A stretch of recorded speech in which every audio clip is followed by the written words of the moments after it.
Hey everybody, it's Jason with Parallel Reality coming back with you here today with an article that just, the headline pisses me off just reading it here. So this is an article from Not the Bee, which is the Babylon Bee's actual news site.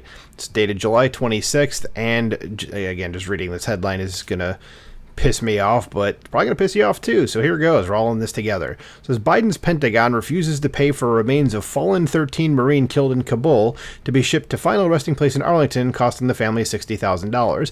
No, but, let's go ahead and just pay for, surgeries for a certain group of people, like mutilating their genitals. But no. Let's not pay for this lady to come home, So let's go ahead and see what this says. And let's get pissed off together. It says Marine Corps Sergeant Nicole L.G. was one of the last American service members killed in action during the Kabul airport bombing in 2021 during Biden's disastrous withdrawal from Afghanistan. It says instead of having compassion for G's family and bringing the body of the slain soldier back to her final resting place in Arlington, Biden's Pentagon changed their policy and flat out refused to foot the bill to ship the Marine's remains home. It says our government was willing to leave the dead body of a Marine to avoid paying a $60,000 bill. So yeah, let's we can send billions upon billions of dollars to Ukraine, but $60,000 to bring one of our service people home is beyond the pale. We just can't do that. Okay?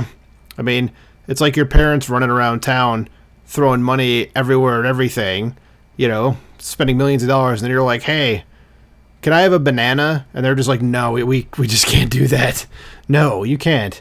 So let's go back to the article here from Fox News. It says Representative Corey Mills, Republican of Florida, who is an Army veteran, told Fox News Digital that during a meeting with the families of the fallen 13 last week, he was enraged to learn that the Department of Defense had placed a heavy financial burden on the family of Marine Corps Sergeant Nicole L.G., who were forced to find funding in the thousands to remove her body to its final resting place after her 2021 death in Afghanistan. The G family secured the funding, which came to a staggering $60,000, to move their loved one's body after a nonprofit organization stepped in to cover the cost, Mills said.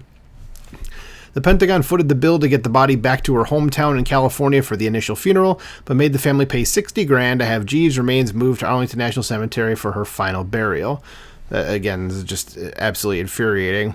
So if the nonprofit hadn't stepped in, the G family would have paid for it all out of pocket. Says typically our fallen heroes are flown back home for a solemn service and then laid to a final rest at Arlington Cemetery with the utmost respect and honor, Mills said. It is an egregious injustice that grieving families were burdened to shoulder the financial strain of honoring their loved ones. This is an unacceptable situation that demands immediate rectification. And the least Biden could do, considering he got them all killed, is, have the government pay to get them back home. Says commentator Daryl Cooper of the Martyr Made podcast, who also co-hosts a podcast with former Navy SEAL Jocko Willink, had thoughts, and he said, well, the job doesn't love you back. Let's see. It says, I love my job. Shortly before Nicole L.G. was killed in a blast outside Kabul's airport. I remember this picture. I didn't know that was her, though. It says the U.S. Marine posted this photo of herself, and that's why he said, well, the job doesn't love you back. And then here's the other part of it. And then he said the U.S. has 120, this is what I just said before. The U.S. has $120 billion to send to Ukraine, and the families of dead service members are paying to get the remains of their loved ones back. I don't even know what to say anymore. And it says, is there anything more disgraceful than a nation treating its fallen heroes like this? No, there really isn't. And again, like I said, this just pisses me off. And if I had, a ton of money that I could just throw out there, I would have paid for that myself. But I do not have $60,000 that I could send to them, and that sucks. But yeah, what do you guys think about this? This just pisses me off that Biden basically gets our service members killed, and then just nope. Can't get them back home. Can't get them buried where they should be buried. So let me know what you think about this in the comments below. Like, share, subscribe, and I'll talk to you soon. Bye.